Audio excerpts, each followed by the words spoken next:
आज की जो रिएक्शन है काफ़ी इम्पोर्टेंट है। 2019 से लेकर 2025 के बीच में कम से कम ये 4 बार पूछी जा चुकी है बहुत आसान से।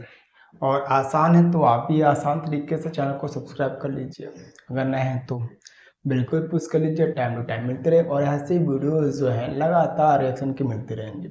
शायद ही कोई यूट्यूब में ऐसा चैनल है जिसमें एक करके आपको वीडियोस केमिस्ट्री की जो रिएक्शन के वो आ रहे। ठीक, मेहनत पड़ती है और मेहनत रंग लाएगी, आपको भी बेनिफिट होगा और जो हमारा जो ऑर्गेनाइजेशन है उसको भी बेनिफिट होगा। देखिए, प्रोपेनोन है तो प्रोपेन का मतलब होता है एसीटोन, CH3 CH3 हो गया। अब प्रोपेनोन क्यों है? 1 2 3 कार्बन है। CO में नोन आता है, पता है। नाइट्रिक अम्ल जो दे रखा है बेटा, नाइट्रिक अम्ल की यहाँ पे सिर्फ केवल प्रेजेंस है, बस यही तो आपको सीखना है। अब आप कहोगे सर ये आपको पता कैसे? मैं तो प्रैक्टिस कर रहा हूँ, 15 साल से पढ़ा रहा हूँ, मुझे तो पता है। ठीक, अब यहाँ पे क्या करेंगे? 4, इसको क्या बोलते हैं बेटा? गोल या जीरो बोलते नहीं, ऑक्सीजन बोलते हैं, नवजात ऑक्सीजन। अब ये बन गए इक्वेशन। अब कह रहा है कि यहाँ पर फाइंड क्या होगा, ये क्वेश्चन दे रखा है, बताइए। कोशिश कीजिए, आप लोग दिमाग लगाइए, कॉपी पेन लेकर प्रैक्टिस कीजिए, बताने की कोशिश कीजिए क्या आएगा, कमेंट कर देना, पता चल जाएगा किसको आ रही नहीं आ रही। अब देखो देखो, जल्दी बताऊँ या आराम से बताऊँ? चलो बताना तो मेरा काम ही है, आपसे वैसे भी क्या मेरी वीडियो 3 से 4 मिनट की होती है। CH3 CO CH3, ठीक। यहाँ पर नवजात ऑक्सीजन क्या आएगा? यहाँ पर लिखे HNO3, यहाँ बेटा आएगा आपका एसिटिक एसिड CH3COOH प्लस का।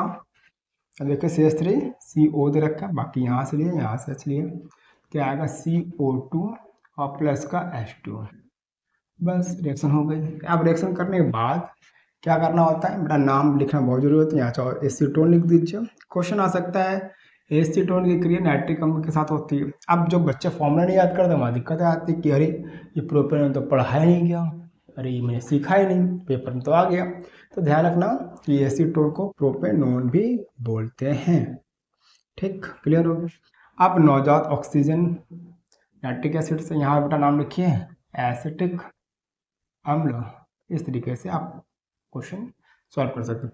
अब देखो इस क्वेश्चन में कम से कम 3 क्वेश्चन है। देखिए क्या, सबसे पहली बात है एसीटोन का रासायनिक गुण है। दूसरा, एसीटोन से एसिटिक अम्ल कैसे प्राप्त करोगे। तीसरा, क्या होता है जब प्रोपेनोन की क्रिया नाइट्रिक अम्ल से होती है। तो तीनों एक क्वेश्चन में 3 क्वेश्चन है, तो बस प्रैक्टिस कीजिए। कोई दिक्कत हो, कोई डाउट हो तो भैया आप मुझे कमेंट कर सकते हो, प्रैक्टिस कीजिए। मैं मिलता है नेक्स्ट वीडियो में। Thanks for watching.